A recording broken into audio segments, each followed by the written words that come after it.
Throughout history, humanity has clung to objects. Splinters of wood, fragments of bone, pieces of cloth, as if they could bridge the gap between the mortal and the divine. Some are worshipped, some are hidden, and some are said to hold the power to change the fate of nations. But what makes an object sacred? And who gets to decide what's real and what's legend? In today's video, we're exploring some of the most famous and most mysterious religious relics in history. From ancient stones revered for centuries to artifacts believed to hold divine power, we'll uncover the legends, the politics, and the strange truth behind them. Al-Hajar al-Aswad, the Black Stone. A small dark relic that's been touched by millions of hands, kissed by countless lips, and held in reverence for over 1,000 years. It sits in the Kaaba, the holiest structure in Islam, in the heart of Mecca. Every year, millions of Muslims travel from around the world to perform tawaf, circling the Kaaba 7 times in one of the oldest and most sacred rituals on earth. When they reach the Black Stone, they stop. Some touch it, some kiss it, some raise their hand toward it. But every person acknowledges it, like it's more than a stone, like it's something alive. The Black Stone is not an idol. It isn't worshipped. In Islam, worship is for God alone. The stone is honored for its sacred history. According to tradition, it was placed in the Kaaba by the Prophet Abraham and his son Ishmael. And it wasn't always black. Legend says it was once pure white, but over time it darkened, absorbing the sins of humanity. Not evil itself, but a mirror to it, a reminder that even in darkness there's hope for redemption. But its history isn't peaceful. In 930 CE, Mecca was attacked by a radical group called the Qarmatians.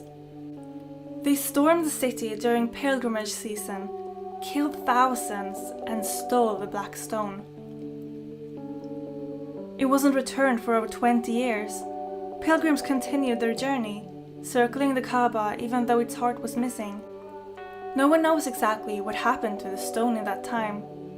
Some say it was hidden, others say it was displayed as a symbol of defiance. When it was finally returned, it was damaged. The stone we see today is made of several fragments held together by a silver frame and set into the Kaaba's eastern wall. No one knows what it's made of. Some say meteorite, others say volcanic glass or rare stone. But that's not why people care. It's not about science, it's about meaning. This is something ancient, sacred, a relic that survived war, loss, and time.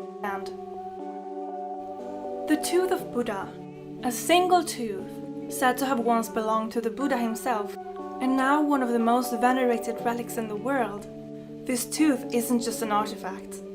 It's a symbol of authority, power, and divine protection. After Buddha's death, his body was cremated, but among the ashes, a single tooth survived. This tooth quickly became a spiritual treasure, so much so that it was said that whoever held the tooth ruled Sri Lanka. By the 4th century CE, the tooth made its way to Sri Lanka, and it didn't take long for it to become a national symbol. Not just a relic to be admired, it was considered the key to political power. The belief? The ruler who possessed the tooth was blessed by Buddha himself, granting them the divine right to govern. It wasn't just about controlling a piece of history, it was about being the spiritual protector of the island. But of course, things never go as smoothly as planned. In the 16th century, the Portuguese, ever the colonizers, decided to snatch the tooth for themselves. And for years, the sacred relic was in foreign hands. But the tooth of Buddha wasn't going to stay captured forever. It eventually made its way back to Sri Lanka, where it remains today, housed in the Temple of the Tooth in Kandy, and is not just sitting there collecting dust. Pilgrims came from all over, honoring it as a sacred symbol of their nation and their friends. It's been a central point of Sri Lankan politics for centuries. It's not just a relic, It's a piece of living history. Over the years, the tooth has been involved in not just spiritual matters, but also political ones. Wars have been fought over it. Leaders have used it to solidify their authority.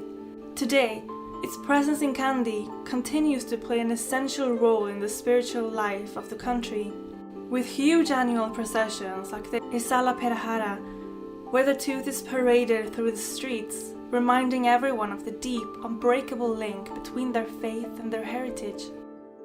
The Spear of Destiny.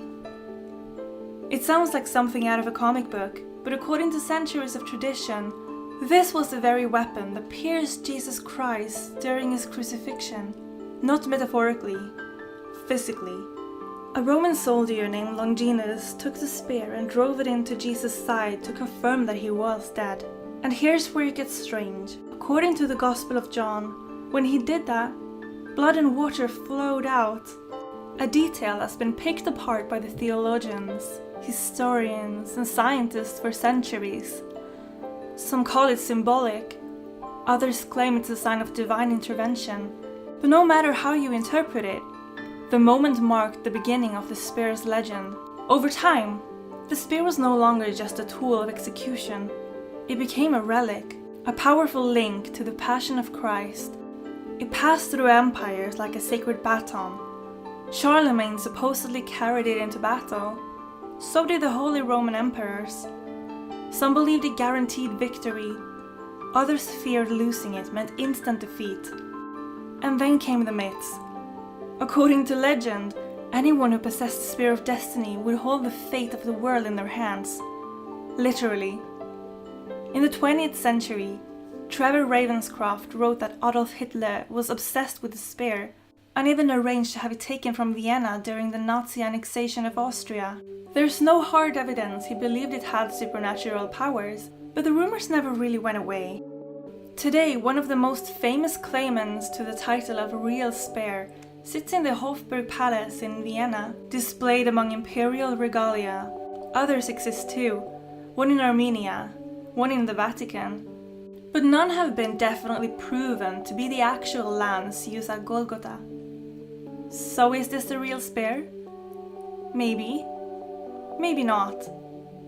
But what it represents, sacrifice, obsession, power and faith, that's real enough.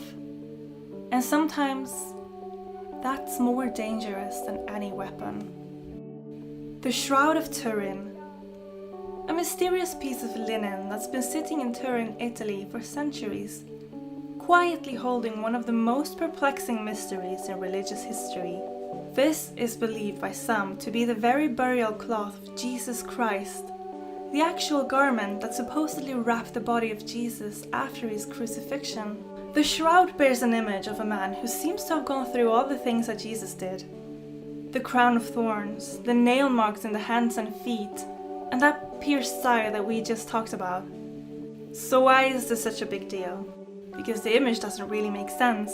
It's not a painting, it's not a print, it's a negative image. And in 1988, when scientists did some carbon dating, they said, hey, this thing was made centuries after Jesus was supposedly buried. So here's where the plot thickens. People didn't really agree. Some experts rejected the results, saying the sample they tested was contaminated. Others claim that the shroud may have been damaged and repaired, skewing the date. This is like the ultimate debate. Is it a medieval forgery, or is it the real deal? Then there's the image itself. I mean, how do you explain something like that, right? Some scientists think it's from a burst of radiation. Others are like, maybe it was painted. But the most bizarre thing? Pollen grains found on the shroud were traced back to Middle Eastern plants, leading some to think this cloth might have actually traveled with us. But wait, there's more. According to the Gospel of John, when Jesus was pierced by the Spear of Destiny, water and blood came out of his side. Scientists have studied the bloodstains on the shroud, and guess what? They match exactly what you'd expect to see from someone who's been crucified. We're talking blood flow patterns that align perfectly with crucifixion wounds. They even tested the blood type and boom! It matched what you'd expect from someone of Middle Eastern descent. Now, whether you think this shroud is a holy relic or just an incredibly elaborate medieval fake, it doesn't change the fact that this piece of cloth has captivated millions for centuries. The Ark of the Covenant. A gold-covered chest made from acacia wood, lined with pure gold inside and out, and topped with 2 golden angels, or cherubim, with wings touching like a divine Wi-Fi signal. According to the book of Exodus, this was the physical manifestation of God's presence on earth. And this thing, it was powerful. Like, part the sea, knock down walls kind of powerful. When the Israelites needed to cross the Jordan River, the priest stepped into the water with the ark, and the river just stopped flowing. Like someone hit pause on nature. Then, at Jericho, they carried the ark around the city walls once a day for 6 days, and on the 7th day, the walls crumbled like wet paper.